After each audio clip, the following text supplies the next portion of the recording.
of Armenia for his statement, and I now give the floor to the representative of Afghanistan. You have the floor, sir. Thank you.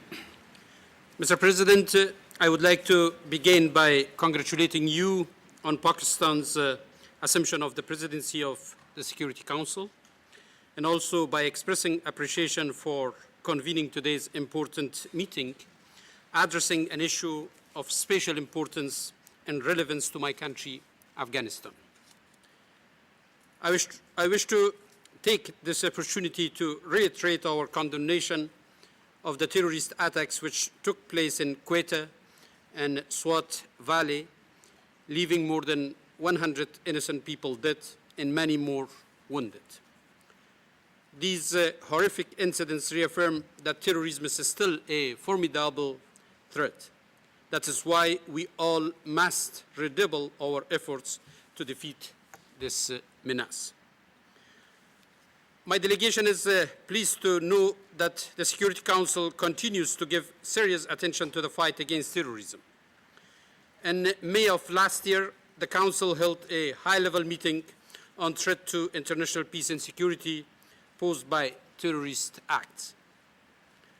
The outcome of that meeting underscored the changing nature of the terrorist threat and the need for a strengthened global response in dealing with the problem. Today, more than even before, the fight against terrorism is being conducted in a more result-oriented, balanced, and integrated manner. Mr. President, Afghanistan has lived with and suffered from terrorism for more than 2 decades. It wasn't too long ago when Afghanistan's territory was used by Al-Qaeda and affiliate groups, not only as a site for brutal attacks against the Afghan people, but as a staging ground for terrorist attacks around the world. Over the past 11 years, since the fall of the Taliban, Afghanistan has made important headway in its fight against terrorism and in transforming into a more peaceful, stable, and democratic society. Despite the progress made thus far, terrorism and insecurity remain serious challenges facing the Afghan people. The effects of terrorism are felt in the entirety of Afghan society, resulting from attacks on innocent civilians, including women and men, tribal and religious elders, members of civil society, and even young school children. Just last month, in another quarterly attack, a terrorist posing as a peace negotiator carried out a suicide bombing against our Chief of Intelligence, Mr. Asadullah Khalid. Gratefully, the assassination plot failed, and Mr. Khalid is now recovering successfully. Such acts will in no way weaken the determination of Afghans to defeat terrorism and succeed in their journey for peace and prosperity. Our comprehensive counter-terrorism approach, central to our national security strategy, is being carried out by our national security institutions. At the operational level, scores of terrorists and enemy combatants have been captured and brought to justice. Through intelligence gathering, we have subverted hundreds of terrorist plots in various parts of the country. Operating with the increased capability, our security forces are increasingly taking charge of combat operations nationwide, including in counter-terrorism operations.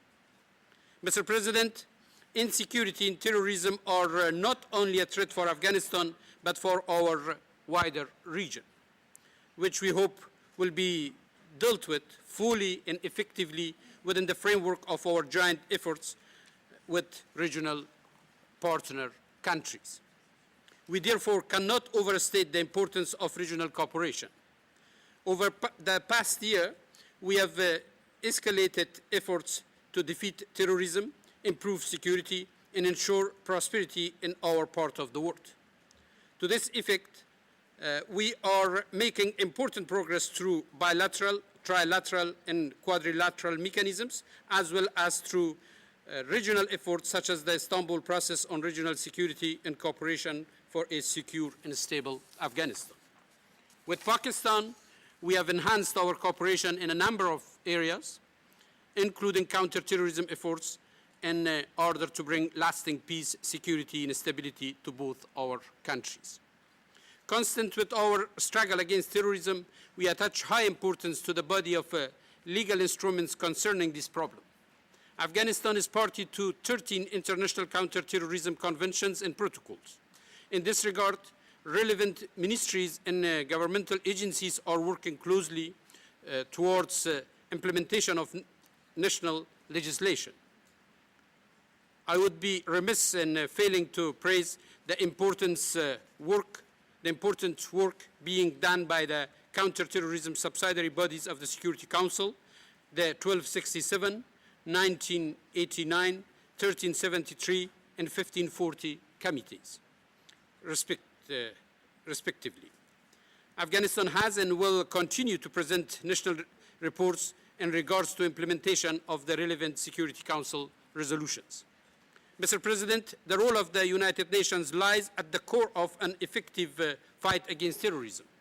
The third biennial review of the UN Global Counterterrorism Strategy conducted last June in the General Assembly marks another milestone in strengthening the UN counter-terrorism efforts and has generated new impetus in efforts of states against the global threat.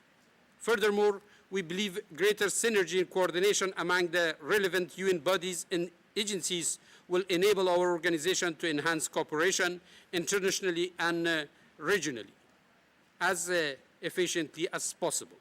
In this regard, we look forward to further discussions on the topic of the appointment of a UN counterterrorism coordinator. We also commend the important work being done by the Counter-Terrorism Implementation Task Force, CTITF. Through various initiatives, such as workshops in different regions, including Central Asia, the task force is playing an important role in helping states build their counterterrorism capacities. Another important development was the creation of the UN Counterterrorism Center in November of last year. We are confident that the center will go a long way in enhancing coordination efforts. Mr. President, the global counterterrorism strategy underscores a holistic approach in the fight against terrorism. Our success is dependent on the extent to which we are able to further progress in a number of areas. The dangerous link between terrorism and transnational organized crime must be broken. The problem of terrorist safe havens, alongside the outstanding issues of financial and logistical resources made available to terrorists, have yet to be resolved. These are real problems that require real solutions. Moreover, we believe that conflict prevention and resolutions are essential facets of the counterterrorism effort. The UN's role is of particular importance in this regard. Additionally, ensuring job opportunities for youth and poverty eradication will help curtail recruitment of new individuals to terrorist networks. We highlight in these connections the activities of the Department of Economic and Social Affairs in promoting development for all. It goes without saying that terrorism is a common enemy which doesn't discriminate against any particular religion, nationality, or culture. Everyone is a target. We call for increased measures to strengthen interreligious and cultural dialogue and understanding. Mr. President, in conclusion, I would like to underscore Afghanistan's long-standing commitment to the fight against international terrorism. As a prime victim against this threat, we are well aware of the devastating effects which it brings upon societies. Yet, we are also well aware of the progress that can be made in this regard through joint and concerted efforts. We value greatly the support of our international partners over the past 11 years in our struggle against this global threat and look forward to our continuing partnership with the international community on the way forward. I thank you. I thank the representative of Afghanistan for his statement.